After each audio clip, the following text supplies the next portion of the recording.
এই যারা ককরোচগিরি করছে, ককরোচকে তো পায়ের তলায় পিষে মারে না, আমরা পিষে মারবো না, একটু স্প্রে দিয়ে দেবো, দিয়ে জেলে ঢুকিয়ে দেবো। এরা আপনারা যেটা দেখছেন আন্দোলন হচ্ছে, সেটা কিন্তু আন্দোলনের কারণ নয়। আন্দোলনের মূল কারণ হলো এফসিআর এর 2.0 বিল। শিবপুর বিই কলেজে বেশ কিছু অধ্যাপক আছেন, তারা এটাকে করছেন, শিবপুরের ছেলেদের তারা খেপাচ্ছেন। এবং এইসব নাম চলে গেছে আমাদের পুলিশ গোয়েন্দার কাছে চলে গেছে। যাদবপুর বিশ্ববিদ্যালয়ের কিছু অধ্যাপক আছেন, তারা তাদের কিছু ছাত্রদের খেপাচ্ছেন, এবং এই ছাত্ররা বাধ্য, নইলে তাদের নাম্বার কম দিয়ে দেবে এটসেট্রা। তারা এগুলো করতে বাধ্য। প্রেসিডেন্সি কলেজের কিছু লোক খেলছে। মানে এখন যেটা ঘটনা হচ্ছে যে, দেখুন আমি একটা কথা বলি আপনাকে, আপনারা তো ভাবেন যে জাহাঙ্গীর শাহজাহান এরা সবচেয়ে বড় অপরাধী। আমি বারবার বলছি, পশ্চিমবঙ্গে সবচেয়ে বড় যদি ক্রিমিনাল কোনো কমিউনিটি থাকে, সেটা হলো আমাদের যারা উপাচার্যরা এবং যারা বিভিন্ন কলেজের অধ্যক্ষরা। এরা প্রত্যেককে বহু টাকা ঘুষ ভাইপোকে দিয়ে তবে ওই পজিশনে এরা এসছে, এবং এদের সবার নাম আমাদের গভর্নমেন্টের কাছে আছে। এই পুরো জিনিসটা মানে এই যে উত্তেজিত করছে, এটা প্রফেসররা উত্তেজিত করছে। তারা একসময় এসএফআই করতো, আমরা যখন স্টুডেন্ট ছিলাম, তারা এটা করছে, এবং শিবপুরও করছে। শিবপুরে 5 জন প্রফেসর আছেন, মানে লিডে। এদের সবার নাম চলে গেছে।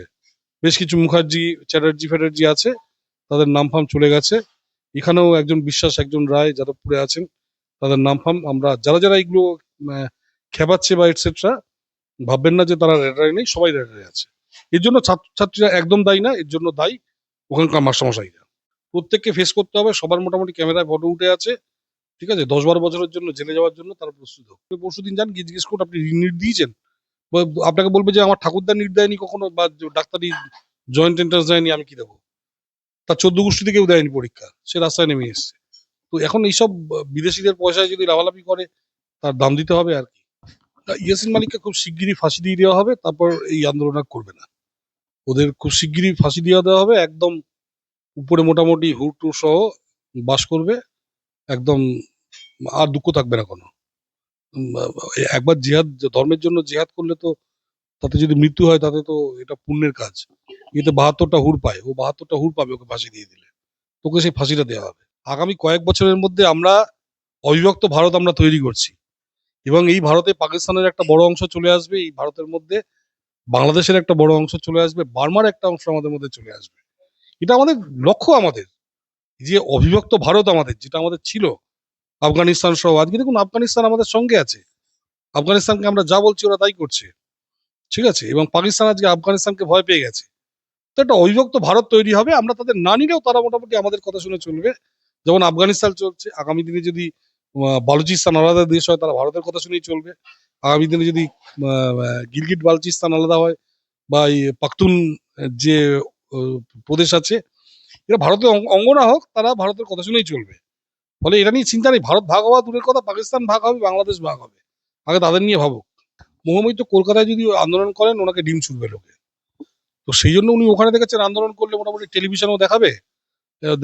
দেখা গেল যে উনি আন্দোলন করছেন, উনি সাগরিকা ঘোষ সব ওখানে গেছেন একই কারণে, যে ওখানে ডিমটা ছুটবে না। কলকাতায় করুন না, এই পরশু দিন আছে বলুন, কলকাতায় আসতে লোকে ডিম ছোড়া শুরু করবে।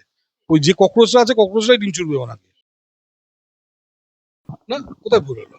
তেলাপোকা থাকলে দমন করবে না? করতেই হবে, আসলকে তো দমন করতেই হবে। এবং এদের মূল সমস্যা যেটা, সেটা হচ্ছে যে এরা আপনারা যেটা দেখছেন আন্দোলন হচ্ছে, সেটা কিন্তু আন্দোলনের কারণ নয়। আন্দোলনের মূল কারণ হলো এফসিআর এর 2.0 বিল। এফসিআর এর 2.0 বিলে কি আছে, যে বিদেশ থেকে কোনো টাকা যদি আপনি আনেন, সেই টাকার সোর্স কি, টাকা কোথায় খরচ করছেন, কার জন্য খরচ করছেন, তার বিবরণ আপনাকে সরকারকে দিতে হবে।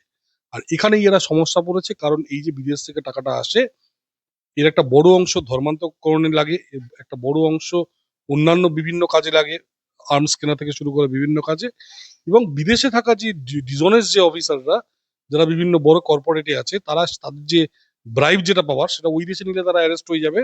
তারা ব্রাইবটা এদেশে কোনো এনজিও তৈরি করে মা বা ভাইয়ের নামে, সেখানে ওই ব্রাইবটা পাঠায়, এবং পরে সেটাকে আবার সাদা ডলারে করে তারা ও দেশে নিয়ে চলে যায়। যার ফলে ঘটনা যেটা হচ্ছে যে, সরকার একদম সঠিক স্টেপ নিয়েছে। আপনি দেখবেন লাস্ট কদিন ফ্রান্স, ইংল্যান্ড এবং ইউএসএ থেকে বহু লোক, যারা নাকি বাবা মাকে দেখতে আসে না, তারা চলে এসছে এখানে এই আন্দোলন করতে। কেন? কারণ তাদের এই ব্যবসাটা বন্ধ হয়ে যাবে। তো ব্যবসাটা বন্ধ হয়ে যাবে বলে তারা এখানে আসছে। ফলে একটা জিনিস আমি আপনাদের বলছি, যে এই তেলাপিকা পোকা যারা আছে, এদের মানে আন্দোলন বন্ধ করা ছাড়া জোর করে আর কোনো অপশন নেই। এদের কোনো ইস্যুই নেই এদের কাছে। শুধু নরেন্দ্র মোদীকে সরাতে সচেষ্ট আমেরিকা, চীন, ব্রিটেন, তুর্কি সহ একাধিক দেশের গোয়েন্দা সংস্থা। এটা কি বিজেপি বিরোধীদের নিয়ে অভ্যুত্থান ঘটানোর বিরাট ষড়যন্ত্র? এমনকি বাংলাদেশে মিছিল শুরু হয়ে গিয়েছে আরশোলাদের সমর্থনে। হাসনাত আবার বলে ফেললেন মোদীকে পালাতে হতে পারে, মনে হয় শেখ হাসিনা তাকে নিয়েই ফিরবে। কি বলবেন? দেখুন, এদের ভারতবর্ষ সম্বন্ধে কোনো আইডিয়াই নেই। আজকে এই যে ধরুন এই যে তেলাপোকা আন্দোলন হচ্ছে, আপনি গিয়ে একবার জিজ্ঞেস করুন মসলন্দপুরে বা লক্ষ্মীকান্তপুরে, একবার গিয়ে জিজ্ঞেস করুন যে কি হচ্ছে, কেউ বলতে পারবে না। ভারতবর্ষ কত বড় দেশ সেটাই এরা জানে না। তো যারা নাকি লক্ষ্মীকান্তপুর বা আপনার মসলন্দপুরে যদি এই ব্যাপারে আপনি যান, বাজারে যান, বাজারে গিয়ে জিজ্ঞেস করুন দাদা কি হচ্ছে, কিছুই যায় না, বলে এই তো টিভিতে দেখলাম, এই তো চলতেছে, এই বলবে আপনাকে। তো এখানে আমি বলছি এখানে সম্ভবই না। ওরা ভারতবর্ষ কত বড় দেশ, কত সলিউশন করেছে গত কয়েক বছরে, সেটাই আপনারা জানেন না। আমি টু বি স্পেসিফিক যদি একটা উত্তর আপনার কাছে চাই, যে এই যে প্রধানমন্ত্রী নরেন্দ্র মোদীকে সরিয়ে দিতে, ক্ষমতাচ্যুত করতে একদম সচেষ্ট আমেরিকা, চীন, ব্রিটেন, তুর্কি সহ একাধিক দেশের গোয়েন্দা সংস্থা। এটা কি বিজেপি বিরুদ্ধে, মানে বিরোধীদের নিয়ে একটা অভ্যুত্থান ঘটানোর বিরাট একটা ষড়যন্ত্র চলছে যন্তর মন্ত্রে নাকি? বহুদিন ধরেই ষড়যন্ত্র চলছে, কিন্তু কিছু কাজ হবে না। বহুদিন ধরে, এই কিছুদিন আগে রাহুল গান্ধী বললো না যে 29 পর্যন্ত, তার আগেই গভর্নমেন্ট পড়ে যাবে। তোমার নিশ্চয়ই কোনো ষড়যন্ত্র চলছে, কিন্তু ষড়যন্ত্র করে আমাদের দেশে কিছু হবে না। ভারতের ডেমোক্রেসি অনেক বড়। তো এখানে ওদের কোনো আইডিয়াই নেই যে এখানে কিছু করা সম্ভব না। এখানে একেবারে আমি বলছি কিছু সম্ভবই না, মানে মানে কোনো প্রশ্নই ওঠে না আর। এখন চেষ্টা তো করবেই, একটু ডিস্টেবিলাইজ করার চেষ্টা করবে, কিন্তু কিছু করতে পারবে না। এখন ভারতবর্ষ আজকে ধরুন ইন্টারন্যাশনাল যে জিও পলিটিক্স, সেখানে একটা অ্যাগ্রেসিভ গেম খেলছে, যেন ভারতবর্ষের উপর কিছুটা রাগ তো থাকবেই সবার। আপনি ইন্ডিপেন্ডেন্ট একটা মানে ফরেন পলিসি তারা তৈরি করেছে, কোনো দিকে যাচ্ছে না, না এদিক না ওদিক, তো একটু রাগ হবেই। কিন্তু আমাদের তো একটাই issue, nation first. So nation first আমরা রেখেছি, আর কিছু বলার নেই আমাদের। ঠিক আছে। আমি বলবো শুক্রবার কলকাতায় একদম তিলোত্তমার বুকে মিছিল করবে ককরোচ জনতা পার্টির সমর্থকেরা। কলকাতায় আরশোলাদের জন্য কি তবে একদম ড্রাগন হিট রেডি আছে? সঙ্গে বামেরাও নামছে, কি বলবেন? না না, বামেরাই নামছে। এটা মেইনলি শিবপুর বি কলেজে বেশ কিছু অধ্যাপক আছেন, তারা এটাকে করছেন, শিবপুরের ছেলেদের তারা খেপাচ্ছেন। এবং এইসব নাম চলে গেছে আমাদের পুলিশ গোয়েন্দার কাছে চলে গেছে। যাদবপুর বিশ্ববিদ্যালয়ের কিছু অধ্যাপক আছেন, তারা তাদের কিছু ছাত্রদের খেপাচ্ছেন, এবং এই ছাত্ররা বাধ্য, নইলে তাদের নাম্বার কম দিয়ে দেবে এটসেট্রা। তারা এগুলো করতে বাধ্য। প্রেসিডেন্সি কলেজের কিছু লোক খেলছে। মানে এখন যেটা ঘটনা হচ্ছে যে, দেখুন আমি একটা কথা বলি আপনাকে, আপনারা তো ভাবেন যে জাহাঙ্গীর, শাহজাহান এরা সবচেয়ে বড় অপরাধী। আমি বারবার বলছি, পশ্চিমবঙ্গে সবচেয়ে বড় যদি ক্রিমিনাল কোনো কমিউনিটি থাকে, সেটা হলো আমাদের যারা উপাচার্যরা এবং যারা বিভিন্ন কলেজের অধ্যক্ষরা। এরা প্রত্যেককে বহু টাকা ঘুষ ভাইপোকে দিয়ে তবে ওই পজিশনে এরা এসছে। এবং এদের এই যে বিভিন্ন টিচার্স অ্যাসোসিয়েশন বা প্রফেসর অ্যাসোসিয়েশন যারা আছে, তার মধ্যে ভয়ঙ্কর রকমের সব লেফটিস্টরা আছে, যারা নাকি এই চিরকুট দিয়ে পেয়েছে।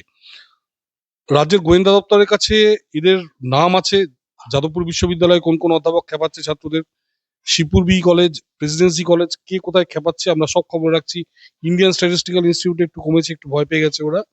বাকি অন্যান্য জায়গায় এরা খেলছে। তো নিশ্চয়ই বামেরা আছে এর সঙ্গে। এবং যেসব টিচাররা খেপাচ্ছে তাদের ব্যাকগ্রাউন্ড হলো, তারা একসময় এসএফআই করতো। ইনফ্যাক্ট তারা যাদবপুর বা অন্যান্য জায়গায় এসএফআই তারা ইনচার্জ ছিল।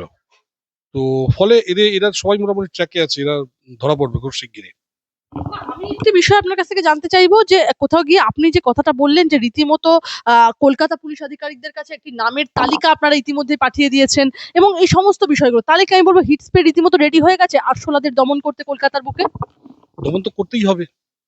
এতদিন, গত 49 বছর এখানকার শিক্ষা ব্যবস্থায় এনার্কি চলেছে, তখন কোনো আরশোলাকে দেখা যায়নি। আজকে আরশোলা কেন? আজ যখন এডুকেশন সিস্টেমটাকে পশ্চিমবঙ্গে যখন নাকি শুধরানোর চেষ্টা হচ্ছে, আজকে আপনি দেখেছেন যে এই বছর 1 লক্ষ বেশি স্টুডেন্ট ইয়েতে ভর্তি হয়েছে আপনার এই স্নাতক স্তরে। শুধু তাই না, এখানে প্রথমবার যে জয়েন্ট এন্ট্রান্সের যে কাউন্সিলিং হলো, সেই কাউন্সিলিং এ আপনি দেখবেন যে আগের বারের থেকে বেশি ভর্তি হয়েছে। তাহলে সমস্যাটা কোথায়? যদিও কিছুটা এর মধ্যে সাবোটাজ আছে এটসেট্রা, এইসব এখনো চলছে, সাবোটাজ করার কাজ চলছে। কারণ বিকাশ ভবনে কিন্তু যারা বসে আছে তাদের একটা বড় অংশ সাবোটাজ করার জন্য বসে আছে। তারা গত মমতা ব্যানার্জিকেও সাবোটাজ করেছিল, তারা এই গভর্নমেন্টকেও সাবোটাজ করবে বলে বসে আছে। যারা বিকাশ ভবনে বিশেষ করে বসে আছে, বা শিক্ষা অন্যান্য শিক্ষা দপ্তরে যারা বসে আছে, ডিওজিও ভবন এটসেট্রা। কিন্তু সফল হবে না। আমরা মোটামুটি সব খবর রাখছি, কারা কারা সাবোটাজ করার চেষ্টা করছে, কোন কোন WBCS অফিসারদের সঙ্গে, প্রমোটেড আইএসদের সঙ্গে বা অন্যান্য যারা করছে তাদের সবার খবর আমরা কিন্তু রাখছি।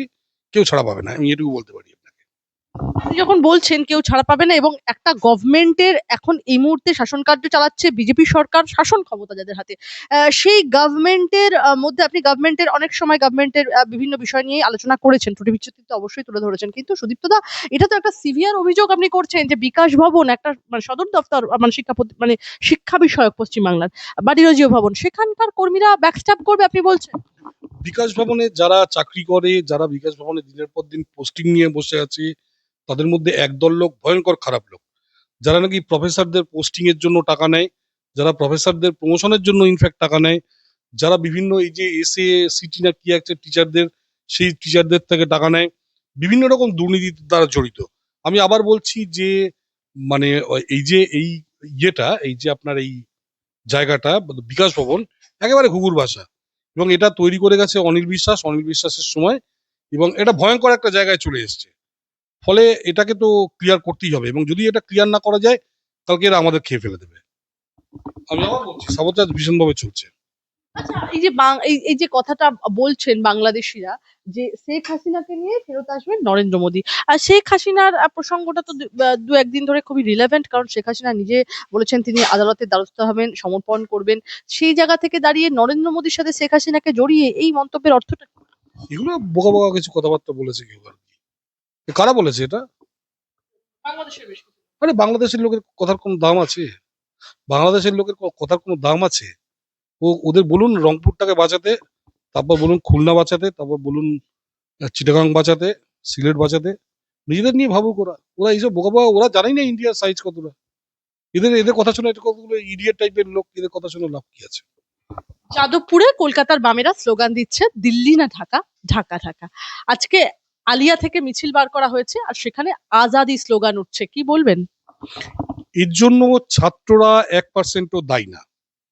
এর জন্য যদি কেউ দায়ী হয়ে থাকে সেটা হলো যাদবপুরের প্রফেসররা, আলিয়ার প্রফেসররা, এবং এদের সবার নাম আমাদের গভর্নমেন্টের কাছে আছে। এই পুরো জিনিসটা মানে এই যে উত্তেজিত করছে, এটা প্রফেসররা উত্তেজিত করছে। তারা একসময় এসএফআই করতো, আমরা যখন স্টুডেন্ট ছিলাম, তারা এটা করছে, এবং শিবপুরও করছে। শিবপুরে 5জন প্রফেসর আছেন মানে লিডে, এদের সবার নাম চলে গেছে। বেশ কিছু মুখার্জি চ্যাটার্জি ফ্যাটার্জি আছে, তাদের নাম ফাম চলে গেছে। এখানেও একজন বিশ্বাস, একজন রায় যাদবপুরে আছেন, তাদের নাম ফাম আমরা যারা যারা এগুলো খেপাচ্ছে বা এটসেট্রা, ভাববেন না যে তারা রেডারে নেই, সবাই রেডারে আছে। এর জন্য ছাত্রছাত্রীরা একদম দায়ী না, এর জন্য দায়ী ওখানকার মাস্টারমশাইরা। আপনি শিক্ষা প্রতিষ্ঠানের যারা শিক্ষক রয়েছে, শিক্ষাগুরু রয়েছে, তাদেরকে দায়ী করছেন, কারণ কিন্তু আমি কিন্তু বলবো সুদীপ্ত দা, এই সমস্ত মিছিল কিন্তু লিড করছেন স্টুডেন্টরা, এটা স্টুডেন্ট মুভমেন্টের নাম দেওয়া হচ্ছে। কি হচ্ছে, কি চলছেটা কি? এই টিচারদের একটা বড় অংশ আমাদের সময় মানে স্টুডেন্ট লিডার ছিল, তারা হার মারছিল, তারা একে ওকে ধরে লাঠি দিয়ে পেটাতো, এই করতো, আমরা দেখেছি। ক্লাসে তারা লাস্ট বয় ছিল, ক্লাসে লাস্ট বয় হওয়ার পরেও তারা যাদবপুর বা শিবপুর বিই কলেজে তারা চাকরি পায়। আর লাস্ট হওয়া সত্ত্বেও, আমি বলছি লাস্ট হওয়া সত্ত্বেও, এবং এদের মধ্যে এখন একটি কলেজের ডিন আছে, যে ডিনকে নাকি চাকরিটাই যে অন্যায়ভাবে পেয়েছে। একটা অ্যাডভার্টাইজ বের করা হয়েছিল যাতে সেই চাকরি পায় আর কেউ না পায়। আমি আবার বলছি, এদের যে কত রকম মানে ইয়ে আছে আপনারা কল্পনা করতে, আমরা এদের চিনি, এদের পার্সোনালি। এদের মানে পুরো ব্যাকগ্রাউন্ড হলো ক্রিমিনাল ব্যাকগ্রাউন্ড। এরা ক্রিমিনাল ছিল, এবং এরা ক্রিমিনাল ছিল বলেই এরা অধ্যাপনা পেয়েছে। এরা ক্লাসের সব লাস্ট বয় ছিল। আপনি আজকের দিনে বিই কলেজে গত 20 থেকে 30 বছর যারা জয়েন করেছে, তাদের দেখবেন একটা বড় সংখ্যক ছেলে ক্লাসের শেষ 50%-এর মধ্যে পড়ে, প্রথম 50%-এর মধ্যে না। যেখানে একসময় এই দুটো কলেজে টপাররা ছাড়া কেউ চাকরি পেত না, আজকে শেষ 50%-এর মধ্যে পড়ে লাস্ট 30 বছর যারা নাকি এখানে টিচিং পেয়েছে। এবং যা হয়, ক্যালিবার কম হলে বদমাইশি বুদ্ধিটা বেশি হয়, গবেষণা করার বুদ্ধি নেই এটসেট্রা, পড়ানোর ক্ষমতা নেই, তখন বদমাইশি বুদ্ধিটা বাড়ে। বা কিছু লোক আছে যারা নাকি স্টুডেন্ট লাইফ থেকেই বদমাইশ ছিল, হার মারছিল। কিন্তু একটা জিনিস, যে আমাদের গভর্নমেন্টের কাছে এদের সবার নাম আছে, কোনো চিন্তা নেই, আমরা এদের জানি কি করে ট্যাকেল করতে হবে। আর এরা মাস্টারমশাই, মানে এরা বাই অ্যাক্সিডেন্ট মাস্টারমশাই হয়েছে, এদের মাস্টারমশাই হওয়ার কথাই না, এদের মাস্টারমশাই হওয়ার কথাই না। এরা মাস্টারমশাই হয়েছে কারণ এরা চিরকুটে চাকরি পেয়েছে। যদি প্রপার স্ক্রিনিং হতো, এরা কেউ চাকরি পেত না। সত্যি কথা, আমি বলবো যেভাবে দিল্লিতে আমরা চিত্রটা দেখলাম, পুলিশকে মারধর করা হলো, হেকেল করা হলো, সরকারি সম্পত্তি নষ্ট হয়েছে, সাংবাদিকরাও ছাড় পাচ্ছে না, মহিলা সাংবাদিকদের ধরে টানাটানি করা হয়েছে, প্রধানমন্ত্রীর বাড়িকে কেন টার্গেট করা হচ্ছে, পার্লামেন্টকে কেন টার্গেট করা হচ্ছে, কি বলবেন? কেন করা হচ্ছে তার উত্তর দিতে পারবো না, তবে হলে কি হবে সেই উত্তরটা দিচ্ছি। প্রত্যেককে ফেস করতে হবে, সবার মোটামুটি ক্যামেরায় ফটো উঠে আছে, ঠিক আছে? 10-12 বছরের জন্য জেলে যাওয়ার জন্য তারা প্রস্তুত হোক। এই যারা ককরোচগিরি করছে, ককরোচকে তো পায়ের তলায় পিষে মারে না, আমরা পিষে মারবো না, একটু স্প্রে দিয়ে দেবো, দিয়ে জেলে ঢুকিয়ে দেবো আর কি। অভিজিৎ দীপকে তো একদম আন্দোলন করছেন, সেক্ষেত্রে কি বলবেন? একদম স্বতঃস্ফূর্ত ভাবে আন্দোলন করছেন। ওর আরো বেশি দিন জেলে থাকার ইচ্ছা আছে, সেই জন্য। আমরা তো কোথা থেকে টাকা পয়সা আসছে কি আসছে সেগুলো তো আমরা খোঁজ খবরটা রাখছি। তো ও এই এফসিআর এর যে বিল আসছে তাতে আরো বড়, কারণ এই অভিজিৎ বিক্রি হলো এফসিআর এর 2.0 যে বিলটা আছে, সেই বিলটা যাতে ওঠানো হয় তার জন্য আন্দোলন করছে। এবং আমি আপনাকে বলছি যে এটা মানে এই নিটের কোনো ব্যাপারই নেই। আর দিল্লিতে যারা আন্দোলন করছে বা কলকাতায় যারা আন্দোলন করছে, তাদের জিজ্ঞেস করবেন যে তারা কেউ নিট দিয়েছেন নাকি। আমি আপনাকে বলছি কেউ নিট দেয়নি তারা। যদি নিট দিয়ে থাকে, আপনি জিজ্ঞেস করবেন নিটে তারা কত র্যাঙ্ক করেছে। 18 লাখে 20 লাখ পরীক্ষা দিয়েছে, তার মধ্যে হয়তো 20 লাখই তার র্যাঙ্ক হয়েছে। এইরকম লোক আমি আপনাকে বলছি। আমি এছাড়া এখানে আপনি লোক পাবেন না। এই কলকাতায় যারা যাচ্ছে, আপনি পরশুদিন যান, গিয়ে জিজ্ঞেস করুন আপনি নিট দিয়েছেন, বা আপনাকে বলবে যে আমার ঠাকুরদা নিট দেয়নি কখনো, বা ডাক্তারি জয়েন্ট এন্ট্রান্স দেয়নি, আমি কি দেবো? তার 14 গোষ্ঠী থেকেও দেয়নি পরীক্ষা, সে রাস্তায় নেমে এসছে। তো এখন এইসব বিদেশিদের পয়সায় যদি লাভালাভি করে, তার দাম দিতে হবে আর কি। কাশ্মীর সেপারেটিস্ট গ্রুপের অন্যতম নেতা ইয়াসিন মালিক একটা সময় অ্যারেস্ট হয়েছিলেন, দীর্ঘদিন জেলে ছিলেন, পরে শান্তির বার্তা টার্তা দেন তিনি। এবং সেই ইয়াসিন মালিক আবার কারারুদ্ধ হন। একদম মুজাহিদিন ওসামা বিন লাদেনের সাথে যুক্ত ছিলেন, কাশ্মীর সেপারেটিস্ট গ্রুপের অন্যতম মানে নায়ক বলা চলে। সেই ইয়াসিন মালিককে ছাড়ানোর স্লোগান উঠছে, এর সাথে নিটের কি সম্পর্ক? কি ইয়াসিন মালিককে খুব শিগগিরই ফাঁসি দিয়ে দেওয়া হবে, তারপর এই আন্দোলন আর করবে না। ওদের খুব শিগগিরই ফাঁসি দিয়ে দেওয়া হবে, একদম উপরে মোটামুটি হুড়টুর সহ বাস করবে একদম, আর দুঃখ থাকবে না কোনো। উম, একবার জিহাদ, ধর্মের জন্য জিহাদ করলে তো তাতে যদি মৃত্যু হয় তাতে তো এটা পুণ্যের কাজ। এতে 72টা হুর পায়, ও 72টা হুর পাবে ওকে ফাঁসি দিয়ে দিলে, তোকে সেই ফাঁসিটা দেওয়া হবে। ইয়াসিন মালিককে ছাড়ানোর স্লোগান কেন হচ্ছে? একটা শিক্ষা বিষয়ক আন্দোলন থেকে। এরা, আমি বলছি না, এরা তো বিদেশিদের পয়সায় চলছে। এই যে তার্কি থেকে টাকা আসতো, বা ধরুন বিদেশ থেকে যে টাকা পয়সা আসতো, এই যে এই টাকাটা বন্ধ হয়ে যাওয়াতেই হচ্ছে। তো এরা তো ইয়াসিন মালিকদের মানে এক গোত্রের লোক। তো তাদের চাইবে না এরা? তাদের তো রেহাই চাইবেই, কিন্তু রেহাই দিয়ে দেওয়া হবে। আর কিছুদিনের মধ্যে ইয়াসিন মালিককে ফাঁসি দেওয়া হবে, তাহলে মোটামুটি এদের আর চিন্তা থাকবে না। ককরোচ জনতা পার্টির জমায়েতের সমালোচনা তসলিমা নাসরিন, বাংলাদেশের জুলাই আন্দোলনের সঙ্গে তুলনা, কি বলবেন? জুলাই আন্দোলন ধাঁচে হচ্ছে, তবে এখানে কিছু করা সম্ভব না, আমি আপনাকে বলছি। বাংলাদেশ একটা ছোট্ট জায়গা, ওখানে এটা সম্ভব। আর তাছাড়া ওখানে মিলিটারি, ওখানে এম্পাওয়ার্ড।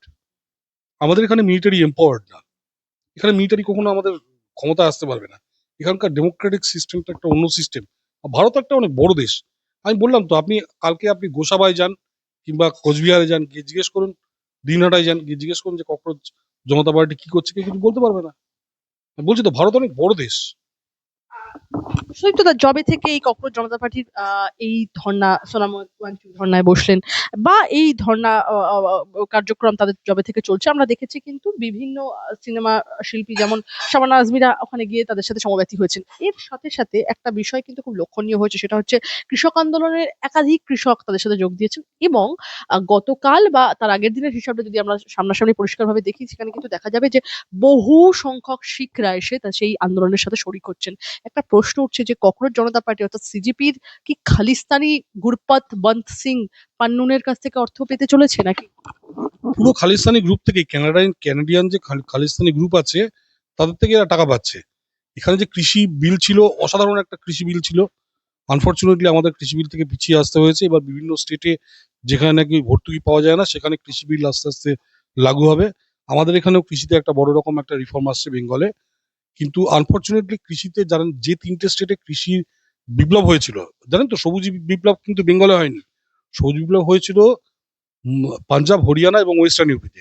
যে জন্য ওরা আন্দোলনটা করেছিল, কৃষি আন্দোলনে। আমাদের এখানকার চাষিরা বুঝতেই পারছিল না যে আন্দোলনটা কেন হচ্ছে, কারণ আমাদের চাষিদের উপর গত 60-70 বছর অত্যাচার চলছিল, ফোর্ডদের কাছে তাদের ছেড়ে দেওয়া হয়েছিল। এইবার ঘটনা হচ্ছে যে এই যে মাফিয়া তৈরি হয়েছে ভর্তুকি দিয়ে কৃষিতে, মানে এই সর্দারজিদের, যাদের নাকি ইয়ের সর্দারজি, কানাডিয়ান সর্দারজি, তারা এই জিনিসটা লড়াই করছে। কিন্তু ভারতীয় সর্দারজিরা ওদের সঙ্গে নেই, এরা কানাডিয়ানরাই করছে এবং ওদের কিছু এজেন্ট করছে। মানে কিন্তু অধিকাংশ সর্দারজি কিন্তু ভারতবর্ষের সঙ্গেই আছে। ফলে এটা নিয়ে কোনো চিন্তা নেই এবং এবার তো চিন্তা নেই। আর এবার আমি বলছি এবার কিন্তু পিঠের ছাল চামড়া তুলে দেওয়া হবে ওই যারা এবার আন্দোলন করতে এসছে। গতবার ছাল চামড়া তোলা হয়নি, এবার তোলা হবে। কিন্তু বলবো যে রীতিমতো ভারতকে ছোট ছোট টুকরে ভেঙে দেওয়ার লক্ষ্য পূরণে সিজেপি কে প্রায় 10 কোটি টাকা দেবে এসএফজি। সন্ত্রাসবাদী পান্নুন এর আগেও দাবি করেছিলেন যে তিনি আম আদমি পার্টিকে 133 কোটি টাকা দিয়েছিলেন। কি যখন বালুচিস্তান চাইছে ভারতের অংশ হতে, যখন কাশ্মীর অধিকৃত যে পাকিস্তান অধিকৃত কাশ্মীর যারা, তারা চাইছে ভারতের অংশ হতে, গিলগিত বালচিস্তান তারা চাইছে ভারতের অংশ হতে, এদিকে আপনার রংপুর ভারতে চলে আসার চেষ্টা করছে, চিটাগাং ভারতে চলে যাচ্ছে। কারণ ভারত ভাঙা, কোনো ভারত ভাঙা না। আমরা, আমাদের মোহনজি বলেছেন আগামী কয়েক বছরের মধ্যে আমরা অবিভক্ত ভারত আমরা তৈরি করছি এবং এই ভারতে পাকিস্তানের একটা বড় অংশ চলে আসবে, এই ভারতের মধ্যে বাংলাদেশের একটা বড় অংশ চলে আসবে, বার্মার একটা অংশ আমাদের মধ্যে চলে আসবে। এটা আমাদের লক্ষ্য। আমাদের যে অবিভক্ত ভারত আমাদের যেটা আমাদের ছিল, আফগানিস্তান সহ, আজকে দেখুন আফগানিস্তান আমাদের সঙ্গে আছে। আফগানিস্তানকে আমরা যা বলছি ওরা তাই করছে, ঠিক আছে। এবং পাকিস্তান আজকে আফগানিস্তানকে ভয় পেয়ে গেছে। তো একটা অবিভক্ত ভারত তৈরি হবে, আমরা তাদের না নিলেও তারা মোটামুটি আমাদের কথা শুনে চলবে। যেমন আফগানিস্তান চলছে, আগামী দিনে যদি বালুচিস্তান আলাদা দেশ হয় তারা ভারতের কথা শুনেই চলবে। আগামী দিনে যদি গিলগিট বালচিস্তান আলাদা হয় বা এই পাখতুন যে আহ, প্রদেশ আছে, এরা ভারতের অঙ্গ না হোক, তারা ভারতের কথা শুনেই চলবে। ফলে এটা নিয়ে চিন্তা নেই। ভারত ভাগ হওয়া দূরের কথা, পাকিস্তান ভাগ হবে, বাংলাদেশ ভাগ হবে, আগে তাদের নিয়ে ভাবুক। বাহ! উর্দির আড়ালে গুন্ডার মতো আচরণ সব মনে রাখা হবে। দিল্লিতে পড়ুয়াদের ওপর পুলিশের লাঠিচার্জে ক্ষুব্ধ গায়ক অরিজিৎ সিং। এর নিজের জেলা মুর্শিদাবাদ যখন পরিকল্পিত হিন্দু গণহত্যা হয়েছিল অরিজিৎ সিং এর, হিন্দুদের বাড়ি চিহ্নিত করে পানীয় জলে বিষ মেশানো হচ্ছিল, হিন্দু নারীদের ধর্ষণ করা হচ্ছিল, হরগোবিন্দ দাস চন্দন দাসকে যখন কোপানো হয়েছিল, হিন্দু পরিবারগুলো মুর্শিদাবাদ থেকে পালিয়ে মালদায় আশ্রয় নিয়েছিল, তখন অরিজিৎ সিং চুপ ছিলেন। কি বলবেন? সিলেক্টিভ প্রদীপ। অরিজিৎ সিং খুব ফ্রাস্ট্রেটেড এখন, উনি গান ফান ছেড়ে দিয়েছেন। জানি না উনি হঠাৎ কেন গান ছেড়ে দিলেন। তখন খুব ফ্রাস্ট্রেটেড, ওনাকে সম্মান করি, এর বেশি আর কিছু বলবো না। তো অনেকেই তো রাস্তায় নেমেছে, ধরুন অনেকে না বুঝেও রাস্তায় নেমেছে। যেমন আমি অলোক পান্ডেকে আমি রেসপেক্ট করি, অলোক পান্ডেও রাস্তায় নেমেছে, ঠিক আছে। অনেকে না বুঝেও রাস্তায় নেমেছে, বা অনেকের অন্যরকম ভেস্টেড ইন্টারেস্ট আছে।